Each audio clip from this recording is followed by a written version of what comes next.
All right, let's go over example 1, checking solutions. And this is part of chapter 7, section 2, solving equations using addition and subtraction. The directions say, tell whether the given value is a solution of the equation. So problem A, our equation is p plus 10 equals 38. When, so remember that semicolon means when p equals 18. Okay. So we're going to see if p equals 18 is a solution to our equation. So what we're going to do is we are going to substitute 18 for p because we know p equals 18. So 18 plus 10 equals 38. We're going to see if that's true. So for that step, what we did is we substituted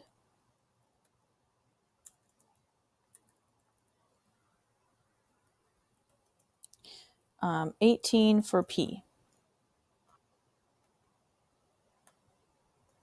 Okay, now we need to solve because we can solve 18 plus 10. What is 18 plus 10? Well, I know that's 28 equals 38. Does 28 equal 38? Is that the same number? It's not. It's not equal. So I'm going to draw a line through my equal sign. And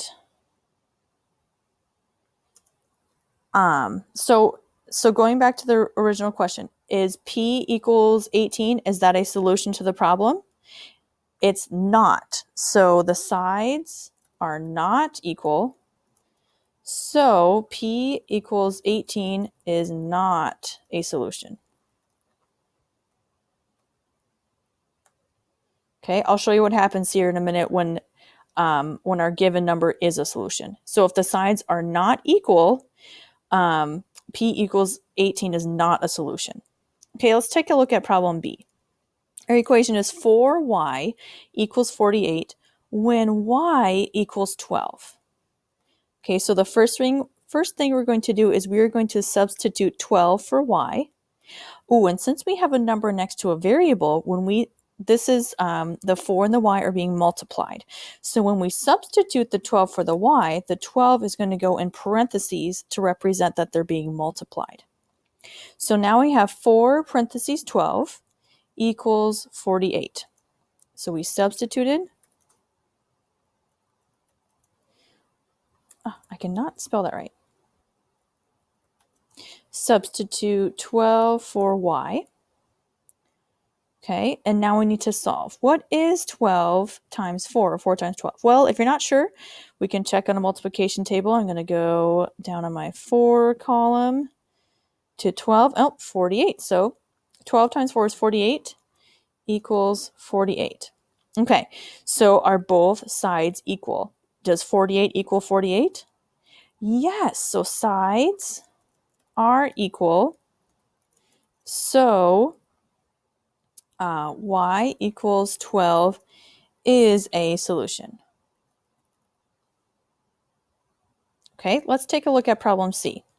Our equation is 9 minus g equals 5 when g equals 3. Okay, the first thing we're going to do is we're going to substitute 3 for g. So now my equation is going to be 9 minus 3 equals 5. We substituted 3 for g. That's what that step, 3 for g. That's what that step was. Okay, now we need to solve because we can solve 9 minus 3. Let's see, I know 9 minus 3 is 6 equals 5. Oh, does 6 equal 5? Are the sides equal? No, they are not. So I need to draw a line through my equal sign. So 6 does not equal 5.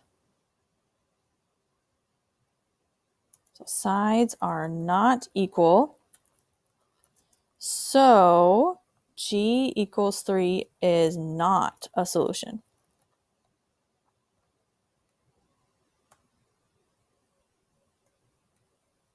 Okay, let's check out another one. Problem D. Our equation is 35 equals 7n when n equals 5. The first thing we're going to do is substitute n for 5. So my equation is going to be 35 equals, oh, and again, we have that number next to a variable, so that means they're being multiplied. So when we substitute our 5 for n, we need to put 5 in parentheses, showing that we are multiplying.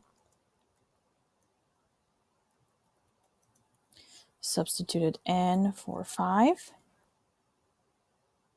Oh, I'm sorry, 5 for n.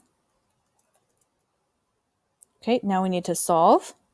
We don't need to do anything to the 35, just stays the same. So 35 equals, and then 7 times 5. If you're not sure, use a multiplication table. I know it's 35. Oh, so are the sides equal? Yes, they are. So sides are equal because I know 35 equals 35. So n equals 5 is a solution. Okay, and that's it for those.